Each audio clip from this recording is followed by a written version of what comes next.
Hello everyone. Today we will discuss about infinite bus and large system bus. Generally we encounter this type of word sentence large system bus and infinite bus. ठीक है, from fault analysis point of view हम लोग इसको discuss करेंगे आज ये क्या होता है और कैसे हम इसको हैंडल करते हैं इन न्यूमेरिकल्स, है ना, क्योंकि ये काफ़ी यूज होगा specially in GATE examination and engineering services examination where in subjective paper you will definitely encounter this type of situation. So when we talk about large system bus, first है large system bus, है ना. तो name से ही clear है आपको कि वैसा बस मीन्स पावर सिस्टम में जो हर एक इक्विपमेंट जुड़े होते हैं, हर एक पार्ट्स जो जुड़े होते हैं, जनरेटर, मोटर, ट्रांसफार्मर, ये सब किससे जुड़े होते हैं? एट बस बार, है ना. बस बार पे वो जुड़े होते हैं either in sub station, distribution station और जनरेटिंग स्टेशन. सो वैसा बस, ये है आपका बस जिससे large number of generators connected हों. ठीक है, ये हमारा जनरेटर है. एक दो नहीं, कई सारे जनरेटर्स कनेक्टेड हों सिस्टम पे, उसको हम लोग कहते हैं लार्ज सिस्टम बस. ये है आपका बस बार. और ये सारे क्या हैं? ये एक जनरेटर है जिसका इक्विवेलेंट मैंने दिखाया है ना. उसी तरह से दूसरा जनरेटर, तीसरा generator and suppose n number of generator है, nth generator. So you can write EG1, EG2, EG3 up to EGN. Suppose we have n number of generators. Similarly, their reactance, है ना, JXN. तो ये जो हमारा system कहलाएगा, ये कैसा कहलाएगा? लार्ज सिस्टम बस. ठीक है. अगर कहीं पे इस तरह का दे दिया सिस्टम, एक ऐसे करके और ऐसे करके और इधर जो भी है, इधर कुछ भी है, अगर इसको लिख दिया लार्ज सिस्टम और ये है बस, तो इसका इक्विवेलेंट ये हो जाएगा. लार्ज सिस्टम बस का ये मतलब होगा, है ना, कि इस बस से इतने सारे n number of generators connected हैं. अब देखिए, फॉर simplicity in एनालिसिस में सिंप्लिसिटी रहे, उसके लिए हम लोग क्या कंसीडर करते हैं? All the reactances up to xn, है ना, इसका वैल्यू हम कुछ x कंसीडर कर लेते हैं. ठीक है, कि सब जितने भी जनरेटर्स हैं सबके रिएक्टेंस सेम है. ठीक है, तो ये तो सिंप्लिसिटी के लिए आपने कर लिया ऐसा. एज वी नो, है ना, हम लोग प्रीवियस लेक्चर में देखे कि हम लोग जनरली कंसीडर क्या करते हैं? Pre fault system at no load. Pre fault system at no load.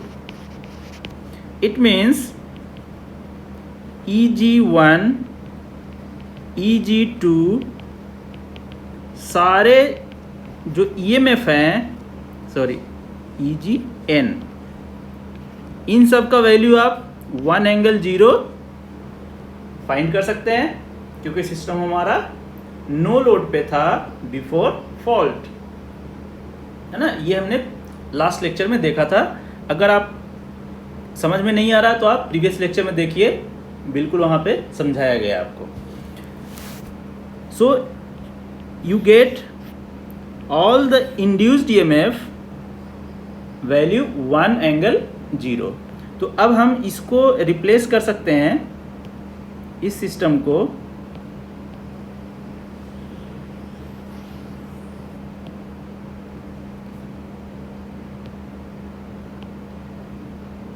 आप रिप्लेस कर सकते हैं किससे? जितने भी ये जो वैल्यू हैं EG, है ना, इसको लिखेंगे 1 एंगल 0, 1 एंगल 0, और ये जो वैल्यू है वो रिएक्टेंस, वो सबको हमने x कर अज्यूम कर लिया है, ठीक है। तो ये हो गया लार्ज सिस्टम बस, ठीक है। लेकिन हम ऐसे तो एनालाइज करेंगे नहीं कि कई सारे जनरेटर्स कनेक्ट कर दिया हमने सिस्टम में और उसको एनालाइज कर रहे हैं। बिल्कुल हम क्या करेंगे, इसका इक्विवेलेंट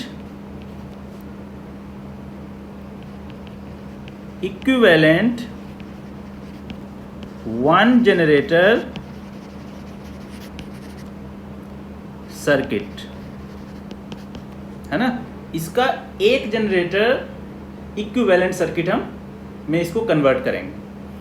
तो इसको जब करेंगे आप, मतलब आपको करना है क्या, एक जनरेटर के इक्विवेलेंट इस तरह का आपको बना लेना है। ये बस है, ये है E, है ना, चलिए इसको ऐसे रहने देते हैं E, और ये है JX, सपोज डैश कर देते हैं इसे हम।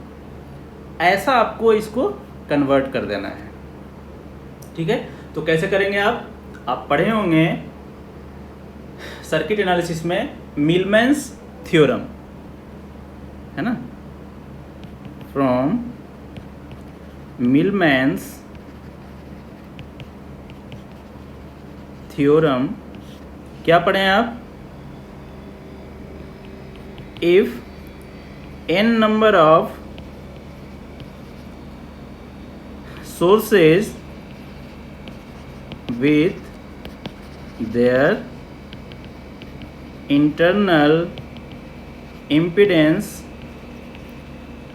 are connected in parallel, है ना, then their equivalent circuit will be, है ना। यही हमारा सिस्टम है। सपोज ये हमारा ऐसा था, ठीक है। ये भी कैसा है हमारा, n नंबर ऑफ सोर्स, ये क्या है, सोर्स ही है, ये सारे जनरेटर्स हैं, कनेक्टेड टू ए बस पैरेलली विद देयर, ये इसका रिएक्टेंस है। तो इसको हम क्या लिखते हैं, जब हम इसको इक्विवेलेंट इस तरह से कन्वर्ट कर देते हैं with 1 source and equivalent reactance, तो इसमें जो E का वैल्यू होता है, this E value will be E1 1 by x1, E2 1 by x2, इसी तरह से En 1 by xn divided by 1 by x1, 1 by x2, 1 by xn, है ना। इस तरह से जब आप E1 E2 En का वैल्यू 1 पुट कर देंगे, है ना, और ये सारे वैल्यू को सेम कर देंगे, तो कुछ इस तरह से आ जाएगा, 1 एंगल 0 कॉमन हो जाएगा, और इसमें सारा रिएक्टेंस आ जाएगा जो है इसमें सारा रिएक्टेंस आ जाएगा 1 by x1, 1 by x2, 1 by xn, और नीचे भी यही रह जाएगा 1 by xn। ये कैंसिल हो जाएगा और कितना बच जाएगा, 1 एंगल 0 ना, अगर फेजर में लिखें इसे तो इसका वैल्यू कितना हो जाएगा, 1 एंगल 0 एंड x का जो वैल्यू होगा वो कितना हो जाएगा, 1/1/x1 x2 1/xn if all the reactances are same, है ना। तो इसको हम क्या लिखेंगे, 1 divided by 1/x 1/x 1/x n times है, सो सॉरी ये x डैश हो जाएगा, है ना, x dash. So x dash is equal to ये कितना हो जाएगा, 1/n/x, सो x/n, है ना, x dash equal to x/n हो जाएगा and E is equal to 1 angle 0 degree. So you will get the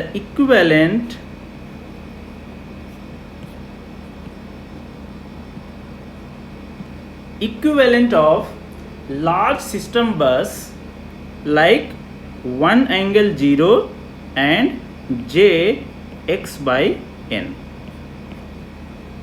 ये क्या है, this is your single generator equivalent of large system bus। यही आपका बस है, ठीक है। तो यहाँ पे आप देखेंगे कि x/n, है ना, इसका value may not be neglected, है ना। इसका वैल्यू ऑब्वियसली स्मॉल तो होगा, है ना, बट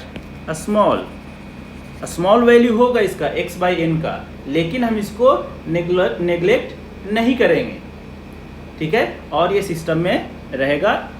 इस सिस्टम को इस तरह का सिस्टम बनाकर और हम सर्किट में उस लार्ज सिस्टम से रिप्लेस करेंगे और एनालाइज करेंगे फर्दर।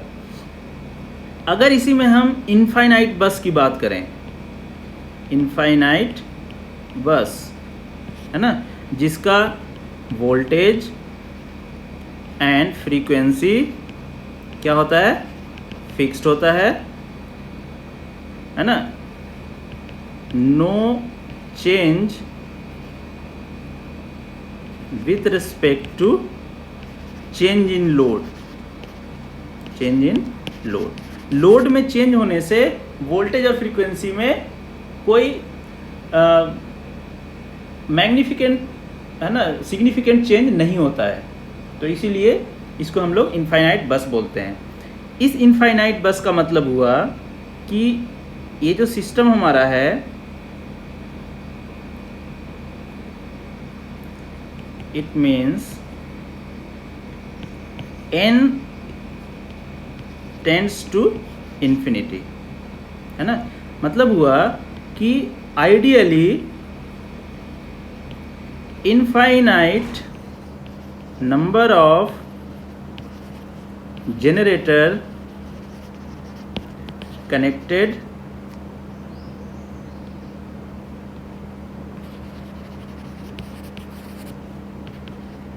to that bus। ये हुआ इनफाइनाइट बस का मतलब, इनफाइनाइट नंबर ऑफ जनरेटर। वैसे इनफाइनाइट तो कुछ होता नहीं है वो लार्ज वैल्यू ही, लेकिन इतना ज़्यादा है कि n को आप टेंड्स टू इन्फिनिटी एज्यूम कर सकते हैं। सो x डैश का जो वैल्यू हो जाएगा वो कितना हो जाएगा, x/n and n here tends to infinity, so x dash approximately equal to 0। इसका मतलब ये शॉर्ट हो गया, है ना। तो अब इसको रिप्लेस कर सकते हैं इनफाइनाइट बस सिस्टम को आप कैसे रिप्लेस कर सकते हैं? जनरेटर एंड कनेक्टेड टू बस। ये है आपका इनफाइनाइट बस। दिस इज योर 1 एंगल 0 है ना, और ईजी है जिसका वैल्यू 1 एंगल 0 है, और ये करंट प्रोवाइड करेगा। एक्स डैश का वैल्यू कितना हो गया इसमें? 0। There is no reactance in infinite bus system, ठीक है, but reactance can be considered in large bus system. समझ गए दोनों में डिफरेंस? माइन्यूट सा डिफरेंस है, एक में n टेंडिंग टू इन्फिनिटी हो गया तो उसका रिएक्टेंस 0 हो गया। तो ये था आपका इनफाइनाइट बस एंड लार्ज सिस्टम बस, ठीक है। तो अब हम नेक्स्ट लेक्चर में जब हम एग्जांपल्स को देखेंगे, उसको सोल्व करने की कोशिश करेंगे, तो इन सब चीज़ों को हम ध्यान में रखेंगे, उसका यूज करेंगे सिस्टम में, उसके सॉल्यूशन में, राइट? ठीक है। So see you in next lecture. Thank you very